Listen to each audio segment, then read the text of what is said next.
Assalamualaikum warahmatullahi wabarakatuh. Halo semua, apa kabar? Semoga kalian dalam keadaan sehat ya. Perkenalkan, aku Mesya Rizky Fadilah dari kelas 11 IPS 2. Pada kesempatan ini, dalam program Sapa Mantaba, aku bakal ngobrol-ngobrol santai nih. Dan aku gak sendiri, aku ditemenin sama salah satu siswi Purnaman 3 Bantul yang berhasil lolos SBMPTN tahun 2022 dan diterima di Universitas Gadjah Mada. Nah, berhubung Kak Tias udah ada di samping aku nih, langsung kita sapa aja yuk. Halo Kak Tias. Hai. Gimana Kak kabarnya? Alhamdulillah baik. Nah, mungkin ada teman-teman nih yang belum kenal sama Kak Tias. Kak Tias bisa sapa teman-teman dulu dong. Terus kenalin diri dulu. Hai, nama saya Tias Fitri Musfiroh. Dulunya saya di kelas 12 MIPA 2. Oke. Kak Tias, aku mau tanya-tanya nih, kesibukan Kak Tias selama menjadi siswa dan selama menjadi anak pondok apa aja Kak? Kalau selama sekolah di MAN 3 ini, aku nggak terlalu aktif di organisasi sih. Cuman dulu pas kelas 10 itu ikut ekstra tata boga sama tata busana. Tapi itu cuman di kelas 10. Sama ada bimbingan matematika. Oke. Prestasi apa aja yang udah Kakak raih selama di MAN 3 Bantul? Prestasi. Nggak ada prestasi. Adalah. Ya itu, cuman itu kompetisi matematika internasional, tapi itu bukan soal matematika kayak biasanya olimpiade, enggak. Itu cuman kayak lebih ke logika, gambar dan logika. Terus sama juara 2 cipta puisi yang diadakan salah satu kampus. Cuman itu. Oke. Gimana sih Kak perjuangan Kakak bisa masuk UGM? Perjuangan ya yang pasti itu belajar dan berdoa, itu pasti. Ya itu ya. Itu aja. Boleh nggak Kak ceritakan gimana soal SBMPTN kemarin? Soal SBM kemarin, di tahun ini 2022 itu nggak jauh beda sih sama tahun-tahun yang kemarin-kemarin. Cuman yang bedanya itu biasanya bahasa Inggris, tes bahasa Inggris itu dijadikan satu sama TPS. Nah, di tahun ini bahasa Inggris itu jadi beda nilainya itu disendirikan itu. Jadi ada TPS, TKA sama bahasa Inggris. Kalau TPS sendiri tuh cuman ada tes pemahaman umum, terus ada tes pemahaman bacaan dan menulis, terus ada tes kuantitatif, itu, terus yang bahasa Inggris, ya pasti bahasa Inggris itu soal-soal bahasa Inggris. Kalau TKA, karena aku ambilnya saintek, jadi ya nggak jauh-jauh dari matematika, fisika, kimia, dan biologi, 4 itu. Terus berapa nilai poin yang Kakak raih di SBM? Kalau nilaiku tuh, kalau dibandingin anak-anak yang lolos SBM di UGM itu pasti kecil banget. Kalau enggak karena keberuntungan ya. Cuman enggak ada 600, cuman sekitar 570-an rata-ratanya. Oke, terus apa motivasi Kakak bisa masuk UGM? Motivasi ya UGM kan kampus itu ya terfavorit. Iya. Siapa sih orang yang tidak punya keinginan pengen masuk di UGM? Pasti ada, tapi nggak semua itu yang memperjuangkan. Ya aku sedikit memperjuangkan dan alhamdulillah keterima. Terus dari keluarga juga ada yang mendukung, kayak mengajukan aku ke UGM gitu loh. Itu sih. Terus dari mana saja dukungan yang Kakak dapetin sehingga lolos SBMPTN? Dukungan banyak sih dari keluarga, terutama orang tua ya, Iya. sama kakakku yang sering itu sih, sering aku ajak diskusi, sering ya diskusi apalah soal itu, apalagi pas kemarin penentuan jurusan di SBM itu, Iya. aku sangat sama kakakku sangat dekat, padahal sebelumnya tuh nggak dekat, nggak pernah dekat. Terus dari teman juga banyak yang mendukung sih. Terus bagaimana kesan saat lolos? Bagaimana respon keluarga dan teman sekitar? Pas lolos itu kan tanggal 23 ya. Iya. 23 jam 3 sore itu udah bisa dibuka pengumumannya.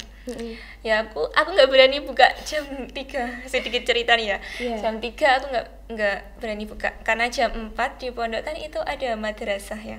Ada madrasah jam 4 sampai jam 5.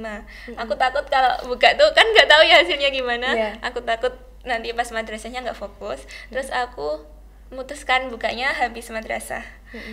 Habis madrasah sekitar itu maghrib, azan maghrib tuh aku buka. Aku benar-benar takut mau bukanya, mau buka tuh benar-benar takut. Aku aja mau buka tuh benar-benar tak sembunyiin, HP ku tak sembunyiin. Terus pas udah aku masukin kartu peserta, nomor peserta sama tanggal lahir, HP-nya tak tutup. Terus aku ngintip kok banyak tulisannya. Terus tak buka, ternyata ada tulisan selamat Anda lolos. Wow. Gitu. Terus aku langsung nangis, teman-temanku di pondok nggak ada yang berani tanya gimana hasilnya. Terus aku langsung telepon keluargaku, telepon orang tuaku pertama, tapi nggak dijawab karena mungkin persiapan itu maghrib ya, sholat maghrib. Terus aku telepon kakakku, terus aku cerita nggak nyangka gitu. Terus aku habis itu ngabarin kakakku yang satunya, ngabarin sepupu-sepupuku, keluargaku semua. Terus sejak kapan kakak memiliki keinginan masuk ke UGM? Keinginan masuk, kalau sekedar keinginan tuh dari sejak SMP tuh aku punya keinginan, tapi ya cuma sekedar keinginan sih ya. Iya. Siapa sih yang nggak menginginkan ya. Terus habis itu pas dari senam itu aku mah nggak berani ambil UGM, nggak berani. Terus aku berani ambil itu sih, punya kepikiran di UGM itu pas nggak jauh-jauh hari dari hari pendaftaran aku SBM. Jadi itu cuman waktu yang singkat, bener-bener singkat. Itu tuh tiba-tiba aku punya itu, tiba-tiba kayak di jurusan itu di UGM. Terus aku diskusi sama keluargaku, diskusi sama kakakku, terus ya akhirnya itu sih pilih itu di UGM. Oke. Terus jurusan apa yang diambil kakak di SNMPTN dan SBMPTN? Aduh, malu aku kalau ditanya itu. Di SNM di SNM itu kemarin aku pilih pendidikan matematika sama teknik informatika. Itu benar-benar aku nggak ada apa ya, nggak ada rank, nggak ada apa-apa, waton aja. Tapi itu aku benar-benar waton ngitunya, milihnya. Terus di SBM aku pilihan pertama aku masih ngambil itu pendidikan matematika. Terus keduanya baru itu ergonomi UGM. Oke. Apa aja sih kak yang dipelajari nanti di jurusan yang kakak pilih? Itu di jurusan ergonomi di UGM itu aku belum terlalu itu sih mendalami. Mungkin misal kayak tentang tanaman, tentang pengolahan lahan, tentang pemuliaan bibit tanaman. Ini nggak jauh-jauh dari tanaman dan lahan. Ya namanya di ergonomi ya, di Fakultas Pertanian, pasti nggak jauh-jauh dari itu. Oke. Kenapa kakak milih jurusan itu? Iya itu tadi, aku milih jurusan itu tuh benar-benar waktu yang nggak panjang. Itu kan aku bingung, umumnya kelas 12 pasti bingung mau pilih jurusan apa, dan aku tuh sangat bingung pas itu. Terus dari orang tuaku malah kayak mengajukannya di matematika, karena aku ikut bimbingan matematika itu ya. Tapi aku kan nggak terlalu itu banget ya sama matematika, tapi ya dari orang tuanya itu kayak mendukung di matematika, terus aku ambil matematika tetap di pilihan satunya. Terus yang keduanya aku tiba-tiba keinget kan orang tua aku petani, keduanya petani.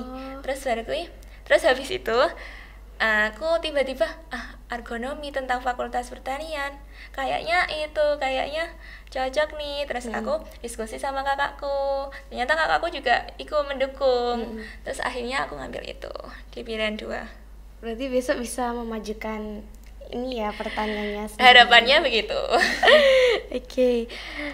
Terus kan Kak Tias ini anak pondok.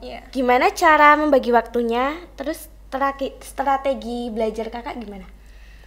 Iya, kalau di pondok itu kan itu biasanya kan padat ya jadwalnya. Aku sih nggak terlalu itu banget sih, nggak terlalu sesuai jadwal, sesuai rencana belajar. Belajar itu random banget, serius. Yang penting hari itu belajar, ya cuman belajar gitu. Nggak terlalu di itu jadwal sih. Tapi lebih baiknya di jadwal, bener-bener di planning. Ya, ada waktunya sendiri-sendiri gitu. Ada. Kalau aku kan kalau di pondok kan itu ya, waktunya itu yang agak luang tuh di pas pagi sampai ke siang. Nah, nanti habis asaran itu program pondok semua sih, udah ada madrasah, ngaji, apalagi habis maghrib ke malamnya itu udah banyak. Terus mungkin itu sih di pagi hari sampai siang. Terus kalau enggak malam sebelum tidur itu agak buka sedikit. Ya itu. Berarti padat banget ya Kak? Bener-bener. Gimana ya kalau dibilang padat ya padat, tapi nggak terlalu sih sebenarnya, nggak padat-padat banget. Oke, tips nih Kak, bagi-bagi dong tips lolos SBMPTN biar besok adik-adik kelasnya tuh tahu gitu loh, bisa ngikutin jejak kakak. Tips lolos di SBM sih, ya yang penting tuh belajar, terus punya keinginan, terus berdoa, jangan lupa setiap waktunya berdoa, setiap detik lah. Setiap detik itu berdoa, setiap ingat tuh mesti berdoa. Terus itu belajar, berdoa, minta doa restu kedua orang tua. Terus kalau bisa benar-benar di planning sih, maksudnya jurusan yang diinginkan tuh benar-benar sesuai dengan keinginan. Jangan sampai nanti keterima ternyata itu jurusannya nggak sesuai banget, cuman asal. Nanti jadinya salah jurusan. Banyak ya. Iya, banyak ini. Terus pesan kakak untuk teman-teman dan adik kelas tuh apa? Buat ya pesannya ya buat adik kelas, yang penting tuh kalian tuh jangan lupa belajar, berdoa dan selalu minta doa dari orang tua. Jadi jangan sampai kalian tuh nggak belajar, setiap hari itu harus belajar. Apalagi tentang pelajaran itu harus diulang-ulang di sekolah, di rumah juga diulang-ulang. Jangan sampai besoknya tuh menyesal. Jangan sampai besoknya menyesal pas lulus tahu maksudnya nilainya nggak sesuai ke maksimal diri. Jangan sampai begitu. Jadi maksimalkan waktumu itu untuk belajar. Jadi benar-benar harus dipersiapkan dari sekarang gitu ya Kak. Oke. Nah, gimana teman-teman, seru kan ngobrol bareng Kak Tiasnya? Tapi kita cukup sekian sampai sini dulu ya. Mungkin di lain waktu kita bisa lanjut ngobrol-ngobrol bareng lagi bareng Kak Tias. Oke, makasih juga ya Kak Tias udah nyempetin waktu buat datang sini. Iya, sama-sama. Sekian dari aku. Semoga apa yang tadi Kak Tias sampaikan menjadi motivasi kita untuk terus belajar. Aku Misha Rizky Fadilah mengucapkan terima kasih. Wassalamualaikum warahmatullahi wabarakatuh.